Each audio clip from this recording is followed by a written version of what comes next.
Қазақ балалар әдебиетінің шоқтығы биік шығармаларының бірі Жусан Иісі повесінің авторы Сайын Мұратбек. Біз қазір Жусан Иісі повесіне талдау жасаймыз. Одан бұрын автор туралы не білуіміз керек, соған назар аударып алайық. Шығарманың авторы Сайын Мұратбек. Сайын Мұратбектің атақты шығармалары ол Жусан Иісі және Жабайы алма. Сонымен қатар Сайын Мұратбектің ең алғашқы әңгімелер жинағының атауын білуіміз керек. Ол менің қарындасым деп аталады. 1961 жылы жарық көрген. Бұл әңгімелер жинақ. Одан кейін ауыл оты, көкорай, жабайы алма, дос іздеп жүрмін деген сияқты әңгімелер мен повестері басылып шыққан. Біз осы нәрселерді білуіміз керек, жеткілікті. Жусан Иісі повесінде бас кейіпкер Аянның соғыс зардабынан бақытсызға ұшырағанына қарамай өмірге құштарлығы туралы айтылады дейді. Енді Жусан Иісі повесі қалай басталады? Бұл өте маңызды мәлімет. Алыста қалған балалық шағым, ойымнан жарғақ сары тоны қаудырлаған, тобығы тайған, сол аяғын сүйрете жүгіретін, шілбеген ақсақ қара бала бір кетпейді дейді. Сары тоны қаудырлаған, үстіндегі тобығы тайған, сол аяғын сүйрете жүгіреді, шілбеген деген арық, ақсақ өзі қара бала бір кетпейді ойымнан дейді. Бұл Аянды есіне алып жазып отырған, жалпы Аян өмірде болған кейіпкер. Автор сол Аянды есіне алып жазып отыр шығарманы.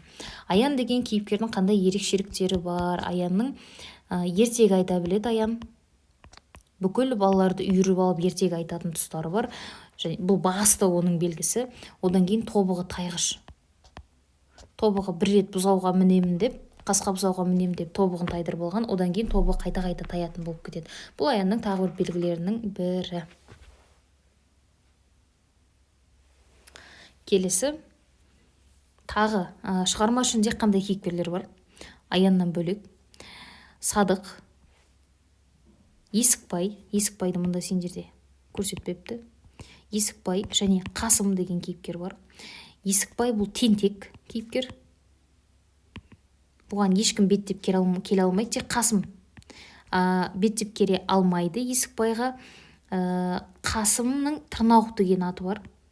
Қасым да анау-мынау адамнан қорықпайды, тек Есікбайдан ғана тіксінеді, Есікбайдан ғана қорқақтайды. Және Садық деген кейіпкер бар. Садық бұл атаман, міне атаман Садық деп тұр өзі. Кейіпкерлердің ерекшелігі осында. Ең алғаш мына Аянды байқап қалып, Аянға дос болайық деп қолын ұсынатын кейіпкер ол Садық. Міне анау кім ей деп Садық бірінші бәрін жалт қаратқызады.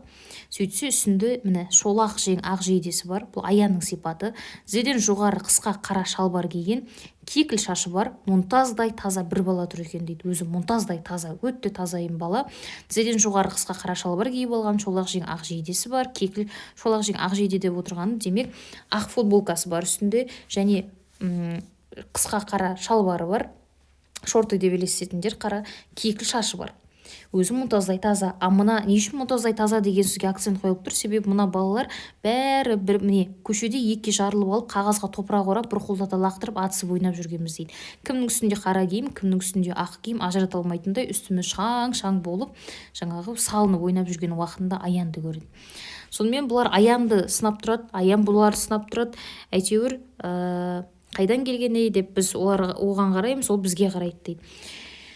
Сосын мына кекілін үрлеп тұрады. Аян маңдайындағы бір келкетіп қиылған кекіл шашын үрлеп тұрды. Біздің кекіліміз жоқ болды дейді балалардың. Сонда оның сондай бір әрекетінің өзі сүйкімді көрініп, біз қызға қарап қалған едік дейді. Кекілін қарай өзінің жаман әліне қарамай деп қағытып өтті Есікбай дейді. Міне Есікбай деген кейіпкер бар. Аталып өткен екен. Мұнда біз күлкіміз келмесе де оның сөзіне қошемет білдіріп сықылықтап күлдік дейді. Жаңа келген бала қызараңдап теріс айналып кетті. Мен білдім деді Садық мақтана дауыстап. Онан соң әлгі баланы алдын ұрап, ей бала, сендер кеше көшіп келдіңдер ғой, қоңыр сиырларың бар ғой, деді. Деді томсырайып тұрған бала оның сөзіне күлімсіреп. Біздің қоңыр сиырымыз бар, атың кім? Аян. Біз бәріміз ұмытып қалмайық дегендей Аян деп күбірлесе қайталап қойдық дейді. Бұл ең алғаш балалар мен Аянның танысуы. Енді ары қарай бұл соғыс кезінде болып жатқан оқиға. Балалардың көпшілігінің әкелері соғыста, ағалары соғыста. Енді балалар Иманжан деген кісіден білім алып бастайды. 7 мен 10 жастың аралығындағы кішкентай балалар бірінші сыныпқа бардық. Иманжан деген шашы әппақ қудай, қолы басы тоңған адамша дірілдей қалшылдап, көзі қып-қызыл болып жасаурап отыратын қарт кісі бізді оқытты дейді. Иманжан деген кісіден бұлар алғаш қатты таниды. Мына сипат өте маңызды. Шашы әппақ қудай, қолы басы тоңған адамша дірілдей қалшылдап, көзі қып-қызыл болып жасаурап отыратын қарт кісі екен өзі дейді. Бұл кісі денсаулығы нашарлауы себепті қаладан көшіп келген мұғалім екен дейді.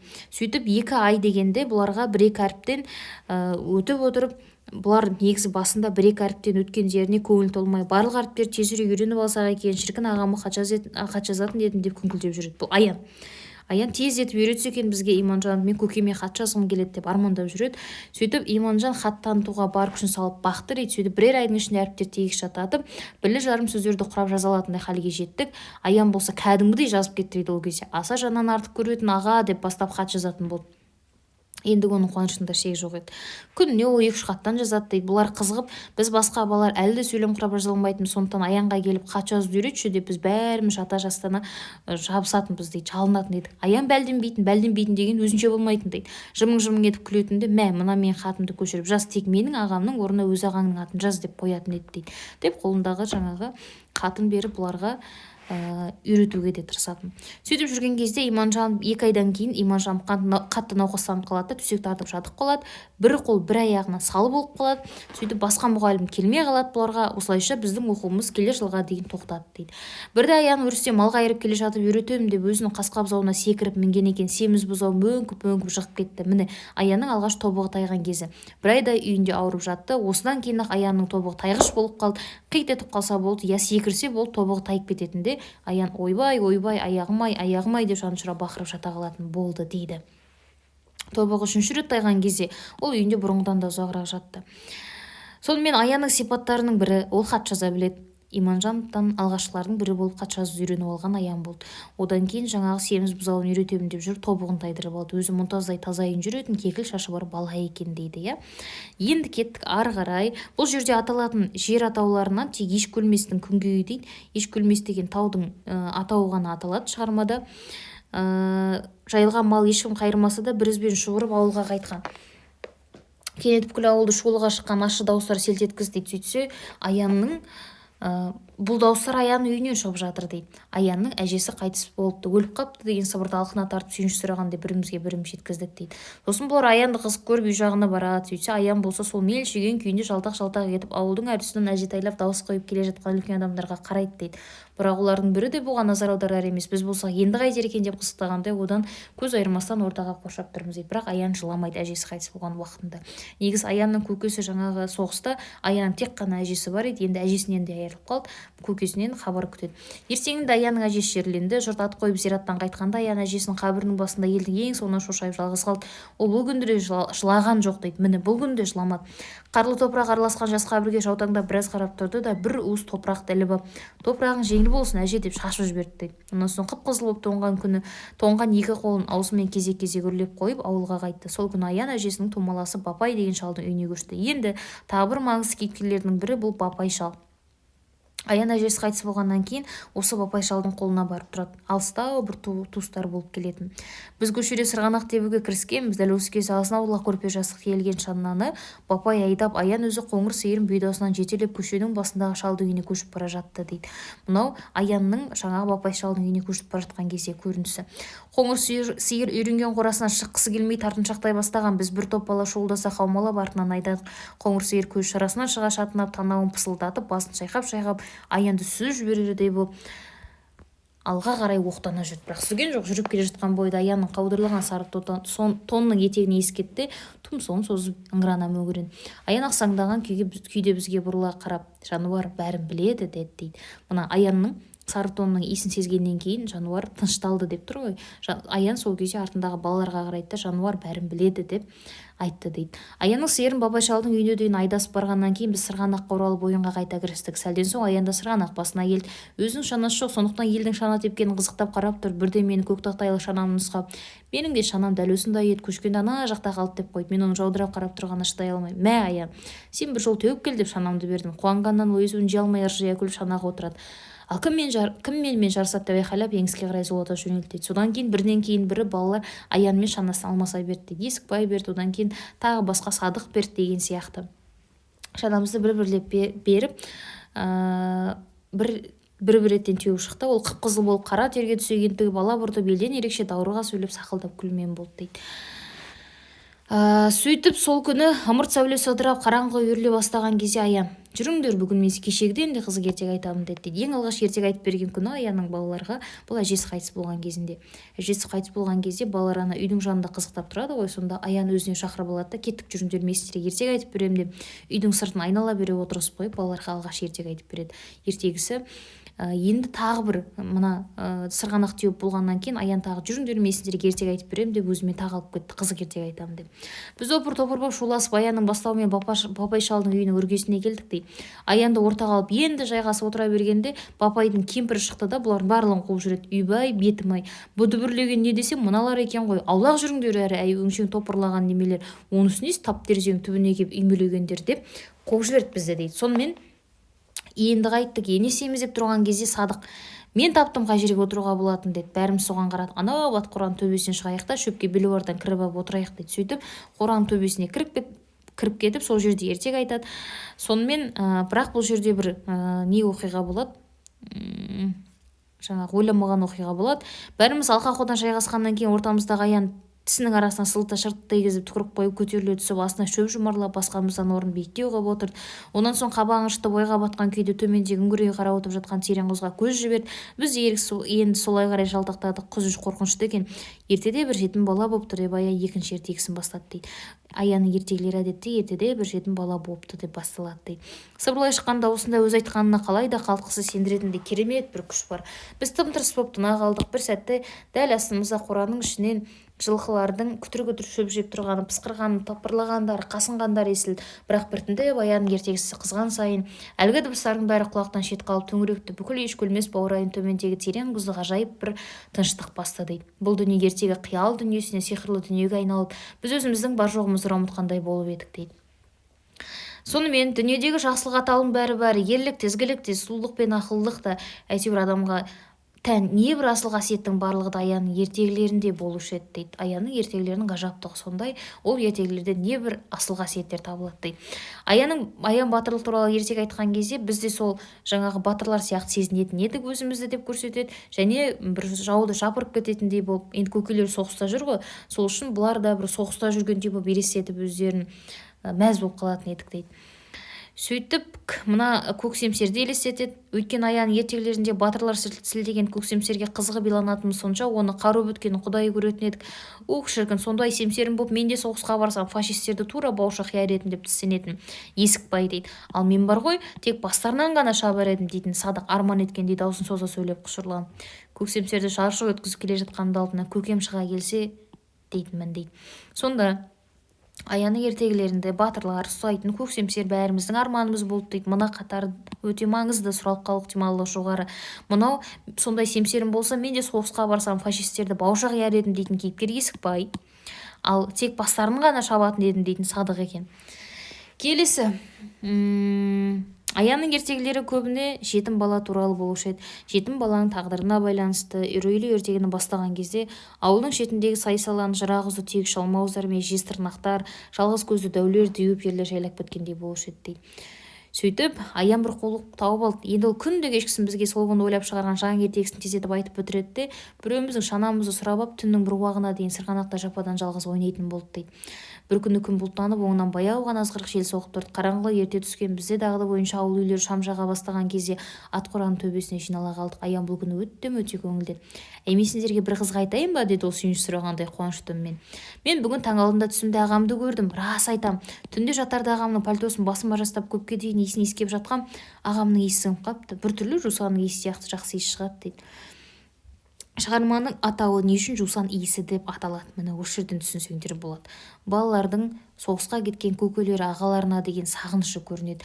Мынау Аян өзінің көкесінің пальтосын иіскеп ұйықтадым деп тұр, пальтосына жусанның иісі шығады дейді. Мен әжем ылғи айтатын ағаңдан жусанды төбенің үстінде мал қайрам деп жүргенде айдалада тапқанмын дейді. Жер атауларынан жаңа еш көлмес аталды, енді жусанды төбенің аты аталып тұр.